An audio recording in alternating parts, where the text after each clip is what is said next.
with creators who had more followers. But then when that failed to take off, he realized those same words coming out of the mouth of a 9-year-old had much more potential. And so with that, you had the outlet saying, Lil Tay is the face and the attitude, but if this is a case study in the creation of social media fame, then Jason is the genius behind the curtain. But reportedly, as she rocketed into social media stardom, Tay's family struggled to hold on, bouncing from manager to manager, taking meetings and discussing deals without signing any contracts and feuding with her father over custody. Meanwhile, criticism was growing that her parents, or at the very least her mom and brother, were exploiting her for fame and money, with people at the time saying this is what happens when you turn a child into a brand, a business, and a product. They get mired in controversy. They can't have a normal school life. They get recognized anytime they're out in public. Yet in the midst of all this, Lil Tay herself defended her mom, saying on Good Morning America, "No one's forcing me to do this. That's not true that she wants to make money off of me." But then, as quick as it started, it all went away. Because after 5 years of silence, another post appeared on Tay's Instagram page, reading, "It is with a heavy heart that we share the devastating news of our beloved Claire's sudden and tragic passing. We have no words to express the unbearable loss and indescribable pain. This outcome was entirely unexpected and has left us all in shock." And adding, "Her brother's passing adds an even more unimaginable depth to our grief. During this time of immense sorrow, we kindly ask for privacy as we grieve this overwhelming loss,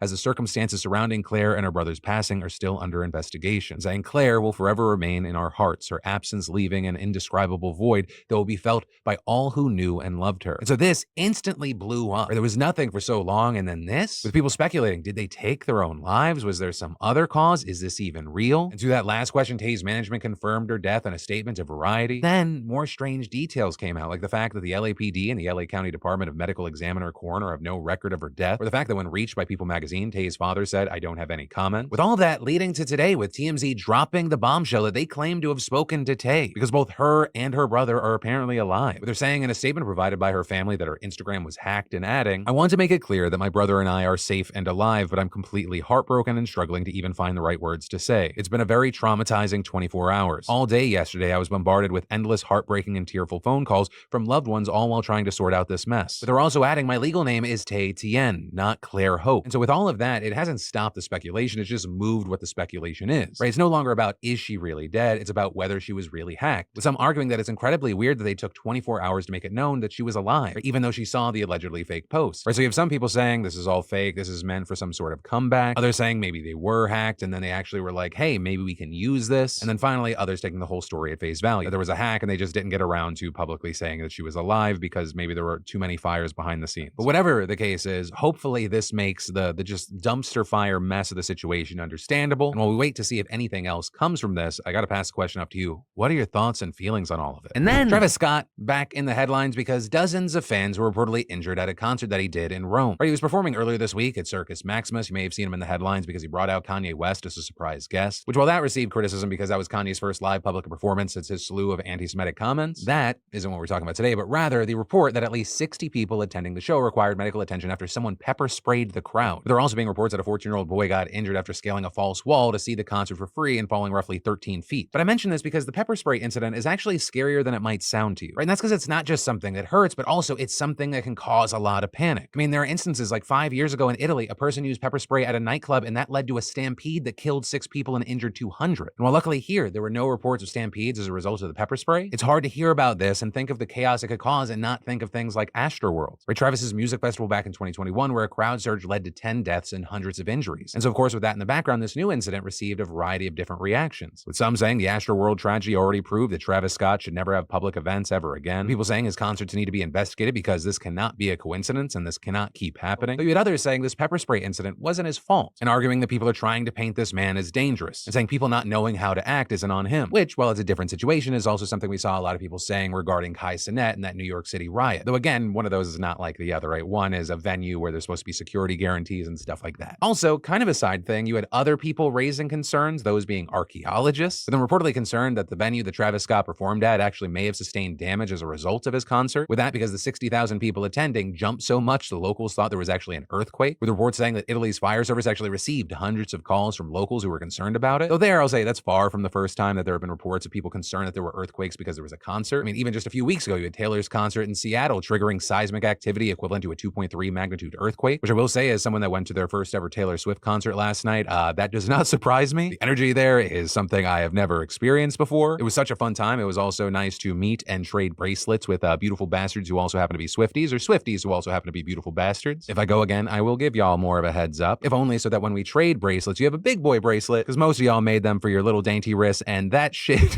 By the end of the night, I almost lost circulation to my hand. And then, in oh my god, who could have seen it coming news, password crackdowns are spreading. But this is, of course, following Netflix cracking down on passwords, everyone saying, hey, we're gonna quit Netflix. But then instead, Netflix posting amazing new subscriber numbers because of it. And so now, Disney Plus seems poised to do the same exact thing. With Disney CEO Bob Iger, who had just stopped touching himself while he read headlines about writers and actors possibly losing their homes because of the strike, saying during an earnings call yesterday, we are actively exploring ways to address account sharing and the best options for paying subscribers to share their accounts with friends and family. Later this year, we will begin to update our subscriber agreements with additional terms on our sharing policies, and we will roll out tactics to drive monetization sometime in 2024. Which again, not surprising news when you live in a world where there are headlines that Netflix added nearly 6 million subscribers after their crackdown. And their co-CEO Greg Peters saying, we're seeing that it's working. And while for Disney Plus, Iger didn't share the specific stats, he did say that password sharing was significant. Further explaining, while this may not be completed by the end of the year, the company established this as a real priority, and we actually think that there's an opportunity here to help us grow our business. And notably, this news coming as Disney announced price increases on ad-free tiers of both Disney Plus and Hulu. And then, with summer in full swing, a lot of you beautiful bastards out there are gearing up for vacation, or maybe you're just taking more time to explore your surroundings. And with that, the weather and the elements shouldn't be a hurdle whether you're traveling or you're just traversing your hometown. And that is exactly where the fantastic sponsor of today's show, Vessi, comes in. Vessi's are your whatever life has in store for you sneakers. They're lightweight, waterproof, and snowproof, so you can enjoy the outdoors anywhere in any weather. I've been rocking the laceless look at the moment with the boardwalk sneakers. You can move around without being restricted, and Vessi sneakers look great. You will not be disappointed. They really do feel like you're wearing a sock, so you barely notice when you're wearing them at all. And with a wide assortment of colors and styles to choose from, they're easy to style and great for any summer activity. Plus, I think it's so cool that the Vessi team helps support freshwater programs around the world with over 22 million liters of drinking water provided by clean water projects funded by the Vessi community. So join the movement today and check out Vessi and all their styles at vessi.com/DeFranco and get 15% off your entire order. Go get your style and size now. And then, Texas's abortion ban is believed to have caused a 10% increase in infant deaths, with preliminary infant mortality data from the state's Department of Health Service showing that in 2022, infant death increased 11.5% compared to the year prior. We're talking about roughly 2,200 infants dying in the state. That's 227 more deaths than we saw in 2021. And then infant deaths caused by severe genetic and birth defects going up 21%. And notably, those spikes reverse what was previously a decade-long decline. While you have CNN noting that these increases could at least be partially tied to the fact that more babies were born in Texas, with the state seeing an estimated 3% increase in the final 9 months of 2022. You also have many experts saying that these deaths are likely the result of the state's strict abortion laws. With Dr. Erica Werner, the chair of obstetrics and gynecology at Tufts Medical Center, telling the outlet, we all knew the infant mortality rate would go up because many of these terminations were for pregnancies that don't turn into healthy, normal kids. It's exactly what we were all concerned about. Which, I mean, on top of these figures being wildly upsetting, it also shows that these bans in some ways accomplish the exact opposite of what conservatives claim that they want, where they say and or believe that abortion is murder, but they have ultimately created a situation where babies are being born just to die, which is also one of the several reasons I think that a lot of people in this debate, they're not pro-life, they're pro-birth. Because so many of these babies in these situations, they don't even have a chance at a life, let alone a different life. And all of this coming as pregnant women in the state have testified about this very issue, saying they feel abandoned in the state when it comes to their healthcare, with many of those women being forced to give birth to children that have a 0% chance of survival. And they spoke at a hearing in July for a lawsuit that the Center for Reproductive Rights filed on behalf of several women in the state, because Texas has some of the strictest abortion laws in the country, making no exceptions for rape or incest and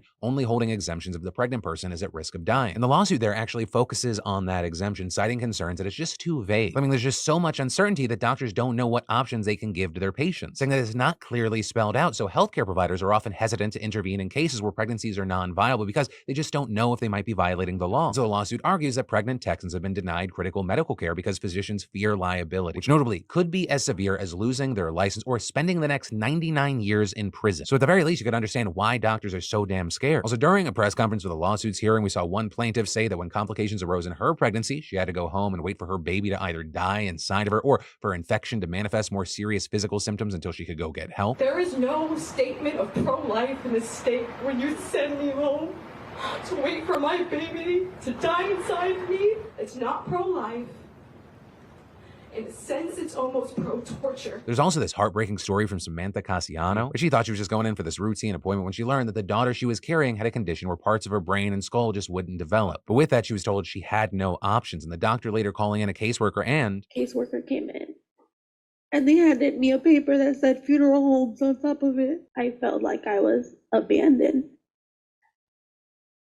I felt like I didn't know how to deal with the situation. And it just escalated to me finding out that my daughter was going to die inside or outside of my womb. And that's tragically exactly what happened. She had to give birth to the baby who was only able to live